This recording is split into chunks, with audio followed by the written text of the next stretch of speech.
water or anything like that? Oh, no. Okay. All right. Okay. NSC Fan TV, Drew here with Scott after a decisive win, to say the least, There's a lot of goals, man. over Inter Miami. I saw at the bottom of your screen, if you saw, $100 would be donated for every goal we scored. And I saw that and I thought, what if we bang 10 in? They're going to have to get... You know, given the antipathy that I feel towards that team, I would have been like, yeah, keep pouring them in. Like, keep going, yeah. Don't stop at 4. I don't know what it is about Miami that makes, like, it's Miami and Atlanta that just get under my skin. They're easy to dislike, you know. Yeah. And maybe easy to dislike. I think part of it's Higuain and what he said about the MLS. Yeah, that's one part of it. But then again, I feel like some of it, like Shea, I think he's really Brett good. Shea, he's a good player. But he's kind of smug, you know. I feel like he's kind of smug. That's the problem with Atlanta too, by the way. Like the smugness of like, we won the league like in effectively our first. Did they win in the first season or did they win in the second season? I don't remember. But yeah, they were just like, we started a team, we won the league, whatever. Yeah, it's no big deal. And it's like, you know what, knock them out. Yeah, that's exactly it. So we have lots to say. So it was 5-1 defeat over a defensively shorthanded Miami team. Yeah, so let's not blow this out of proportion. Yeah. Which is that their two really important A-list center backs were both out, Figal and Gonzalez Perez. Yeah. And so so for as great as that was, and for as much as I'd like to take this as feedback that we are flying, it's really more of the evidence of the fact that, like, whenever you take the two most important center backs out of a team, goals pour in. Yeah. And I think, especially when Johnston is moving like he did. Okay, so let's not deflate too much of it. But it is true, yeah. No, we played well against a shorthanded team. A shorthanded defensive team. No, but that's the thing. I think you had mentioned to me before the game that they were out, and I thought, oh, great. Good. This is great. Although I was still worried because they still got great players going forward, like Pizarro, Matuidi, the Higuain brothers. We only saw one. Yeah, and I saw enough. I saw enough Higuain. That's all we needed to see. The senior Higuain to this number 9. So he scored a goal, and then he almost broke the damn post. He almost, that was the only thing denying him was the post. That's right. I mean, he beat Willis. He beat Willis, and for his goal, it was a give and go with Pizarro. Yeah, which completely turned McCarty around and slipped past Zimmerman, and when it slipped past Zimmerman, I remember that right down the middle. So enough about them. Let's sing some praises. Let's go back to our team. You know, the 3 flat across the back. I had a thought, and I think I shared it with you, but let's share it with everyone. Yeah, Zimmerman coming back is what really warranted and I think solidified the flat 3 across the back, because I mean, we've mentioned it, we've lamented it even, but the fact that he goes forward so often and he will stick up after set pieces with the forwards and effectively be trying to, you know, bury one in the back of the net. I think it's great. And it paid off. And it paid off. I was going to say that was a towering header. You know, that was immense. That was Thor's hammer. Thor's hammer. All the hair, the golden locks, just... Yeah, no, that was great. But the 3 flat across the back is warranted by what? The fact that Zimmerman stays forward. He has an eye towards the goal. So, but he has to come back. And so it's like, even while we were watching the game, Susan had even said, is Zimmerman a forward playing forward tonight? And I was like, no, but Andrew and I have noticed something. He loves to habit of his. Defender of the year, though. Well, I think he's just great in the air. Yeah. I mean, so it warrants him going forward and staying there. And I think that we do make a proper rotation. So Dax often will drop in, and he has center back experience. Yeah. And so, you know, he's not going to have the speed, but he does have the tackling capacity.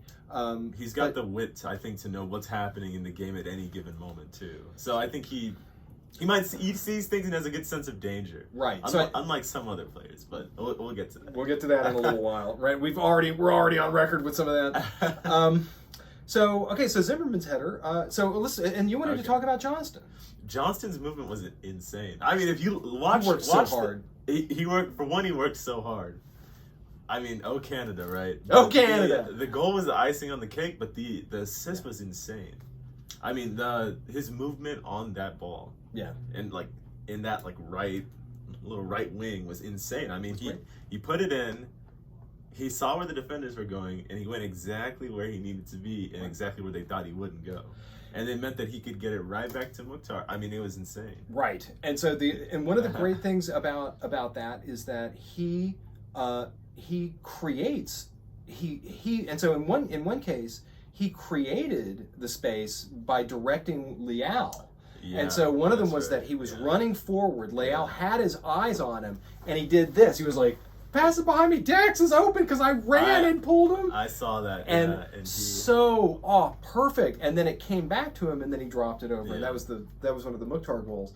And then the other one was the cross that he had put in that Marsman mishandled. Oh, that's right. Yeah, yeah. And it was Sapong who collected it and then got it back over to Mukhtar. Yeah. But what a great was game insane. Yeah. And so those are just cases where he didn't get a lot of credit. But I think that he just had this was just a career quality game. I mean, it was a really fantastic game. Yeah, that was as right winger. That's just leave him there, please. Yeah, yeah. And I think that we had some complaints, and he had been kind of called out in the last game, in the Toronto game.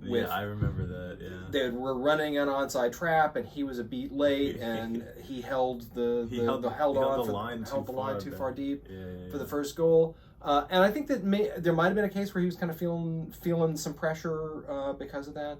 But whatever that motivation was, it worked. It was great, and I hope to see more consistent play from him along those lines. But geez, what a great game from him. I think that's right. One issue too in terms of dropping back and the offside trap that we should have ran on them in that game. I mean, is that he really has been playing along with Lovitz, kind of in a weird role where they're considered technically midfielders, although they're really just wingers. Yeah. And they're supposed to drop back when things get dicey. Right. So we can drop back into a 5 exactly.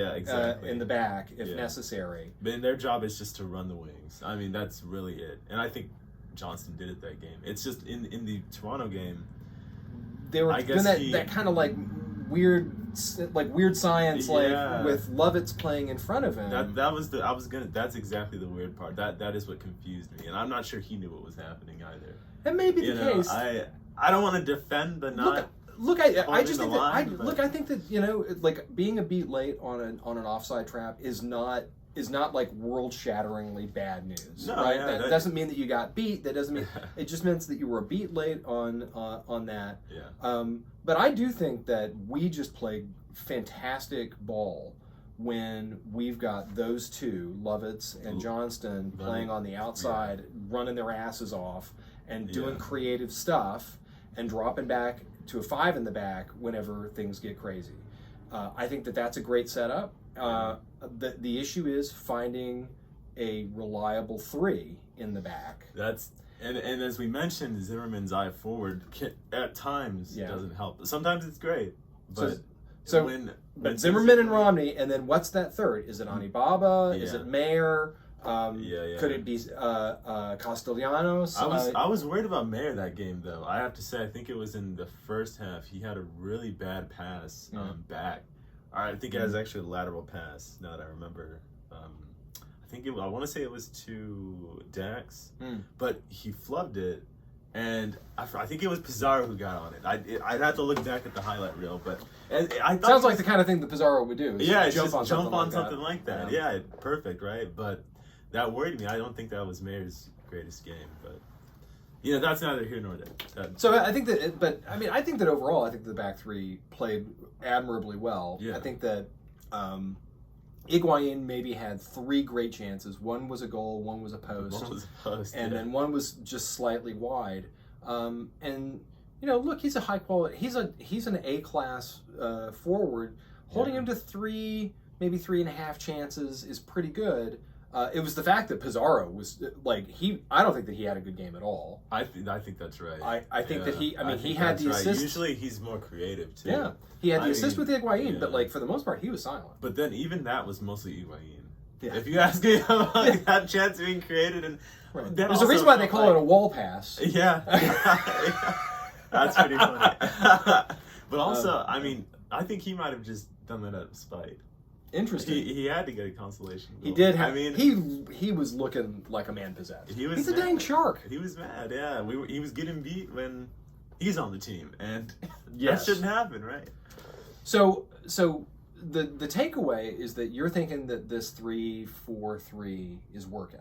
I'm thinking the 3-4-3 is working, and the last 3 is just an asterisk on it. Here's why: because it's listed most of the time as 3-5-2. 3-5-2. But it's with the idea that Leal or whoever will like come forward when things are looking good. Although I think we've mentioned Leal's skills defensively are it's shaky, which is fine. That's not his job, but I think when you have the setup like that, you should probably have the player in the back who does drop back, who isn't just committed to going forward. Right. They should be defensively more adept, maybe. Yeah. And you had said when Leal, and this is leading to something you had said. That's Go right. ahead. Yeah. Go ahead. Yeah, I think that Leal's just great in the front. Yeah. So why put him? No, why put him in the 5 in the midfield? Because why try to make him drop back when he's going forward and looking towards putting balls in? That's what he should be. That's doing. what he's. In the back of his net. I mean, not. That he is a really strong forward-minded player. Yeah. And I mean, and he did, but he does try to dig it out, and so I see the reason why he's considered a midfielder, so to speak. Like, and he's got great passing eyes and things like that. Yeah, so I mean, so I thought that. So the other thought here is, what other choices do we have at forward?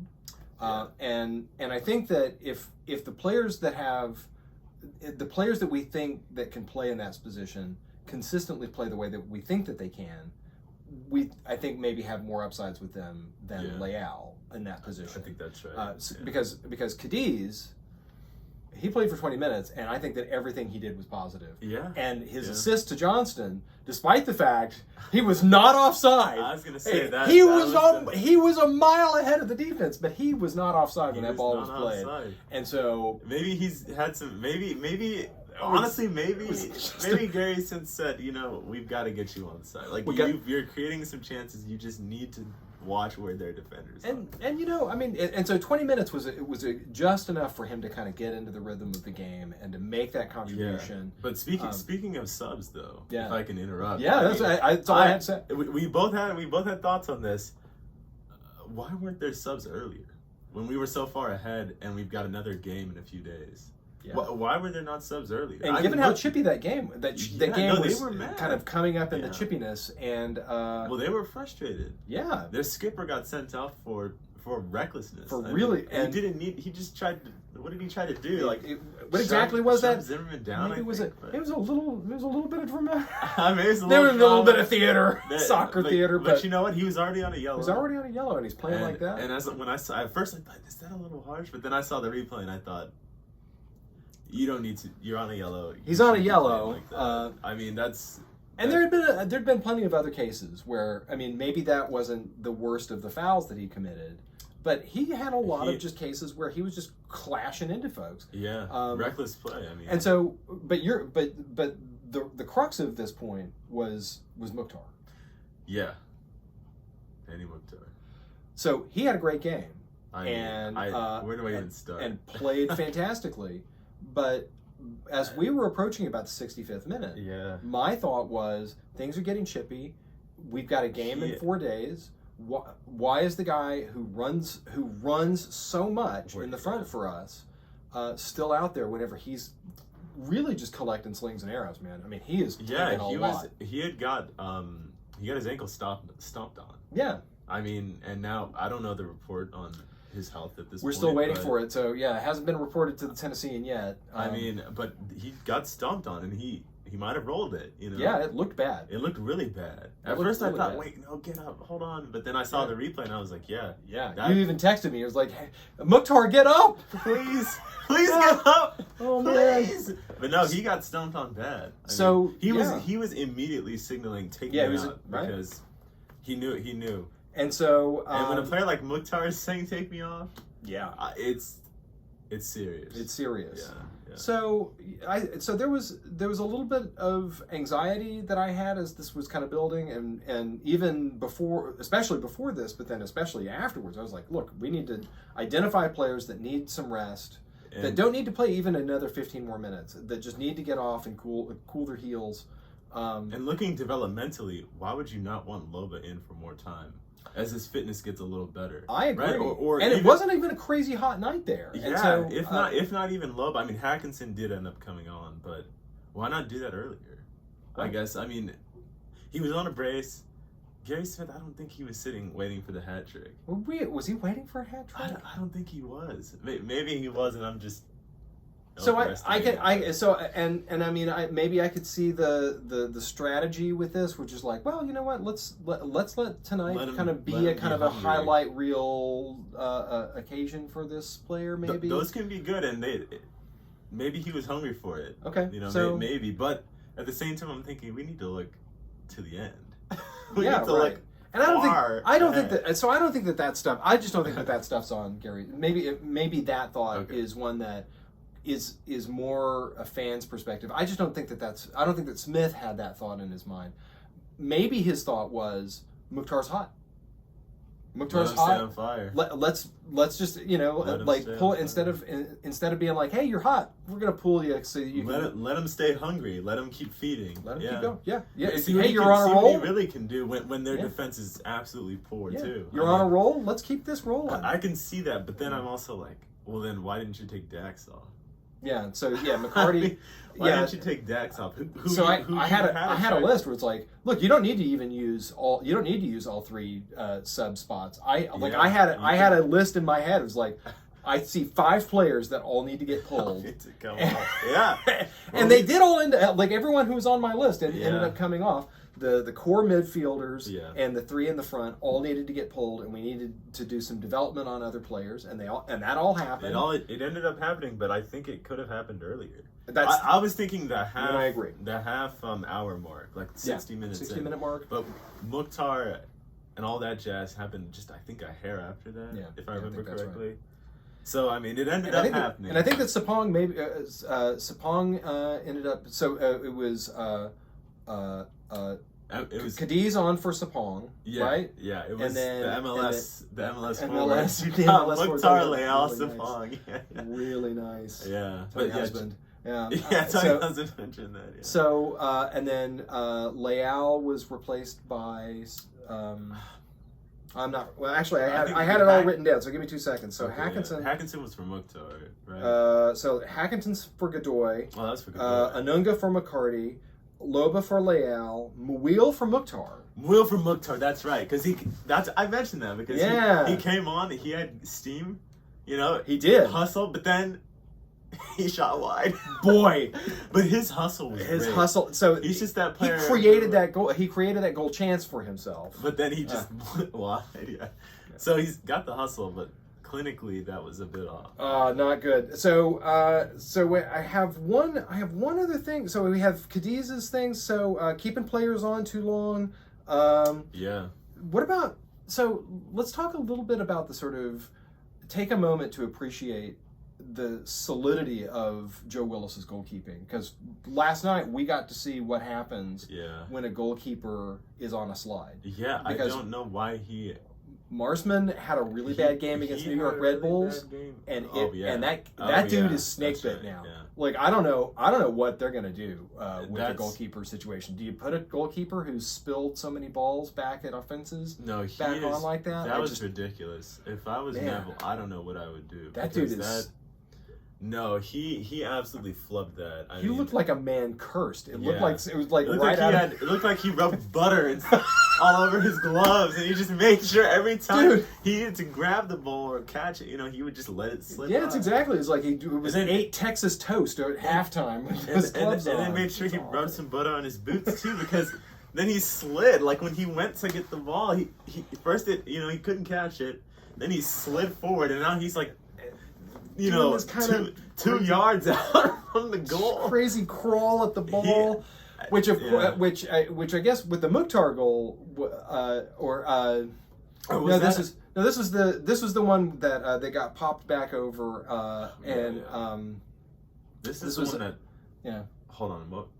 I'm trying to think. So there were two where he spilled it. There were 2 where he spilled it. So okay, let me see here. So who was it? It was the Leal goal. That Godoy, the ball got popped over. All he had to do was just tap it.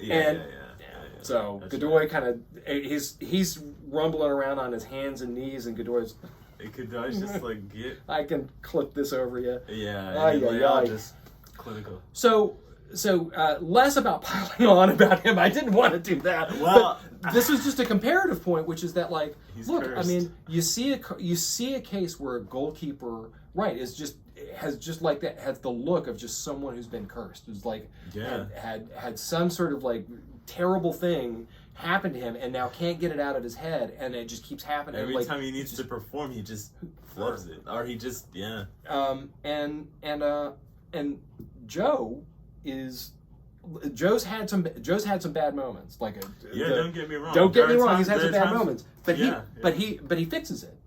But he fixes his shit, and that's an incredible difference because that is true. Because you think about like the first goal of the season was that Cincinnati one where he's holding the ball in the back and he holds it too long and then he gets it taken away from him and then he slide tackles and then gives up a penalty kick with a stupid slide tackle. That was oh my god! So that's a moment where it's like that could just completely curse you. You could be snake bit for the rest of the 90. For the rest of the season. In this case, I mean, I'm thinking, why stop at the 90? This is the rest of the season. This could have been right. No, those are completely his fault. I don't know who else to pin to blame him. I mean, yeah. But and this. So the point of this wasn't to criticize him. Goalkeepers make mistakes. The issue is that they don't short circuit. And last night was an instance where we watched a goalkeeper completely lose all, like it was almost like he lost control of his lims sometimes. Yeah, like he couldn't. When I think it was nice. The second time that he flubbed it and was out of the box for no reason. I'm trying to remember. It was the Leao goal. Yeah. Where he just was 2 yards out for no reason. And I thought, like, now that, like you said, he's on his hands and knees, just like hobbling back. At that point, you're better off just laying on your back. You should just jump up and just make yourself really big. Make yourself really big, but no, instead he just had butterfingers. Oh my god, it was so terrible. And so again, the issue's not to pile on with this guy because I hate to see somebody. It's like the yips or something like that. Like watching a baseball pitcher like throw the ball into the stands. It was kind of like seeing that. And so look, I mean, I hope he fixes it. I hope that they can find a way out of it. For as much as I dislike Inter Miami, again, it's an eminently dislikable team. Also, but they've been saying there's a rivalry just because we came into MLS at the same time. Yeah, I mean that's another thing. So right. And we played each other in that first round of the playoffs, that expanded playoffs.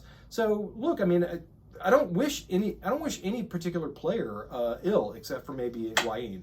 And so, and Joseph Martinez. And Martinez, that guy. But the comparative point is just that, like, look, we've seen Willis make some errors, and we've seen him fix his shit, and we've seen in the same moments, and be sure-handed, and so that's just a real testament to just what a great keeper he is.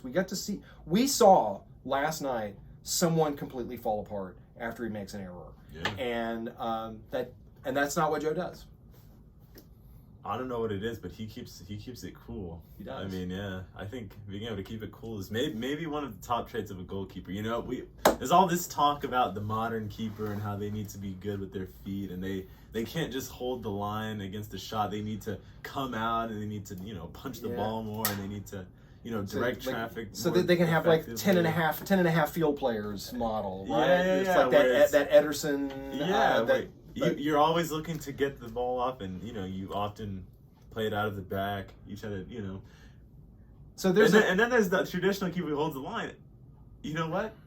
Instead of focusing on that, how about we focus on keepers who keep their cool, and keepers who do what they have to do effectively. If they need to direct traffic, they can. Yeah. If they need to make those crucial saves, they can. They can keep it cool and not rub butter on their gloves before the match. Or maybe at the half, he just made sure. Reapply.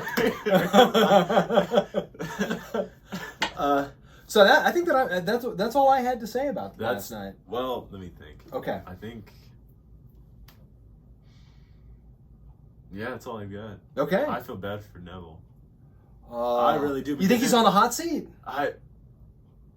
Well, because didn't he play at Man U at the same time? At the same time that Beckham did.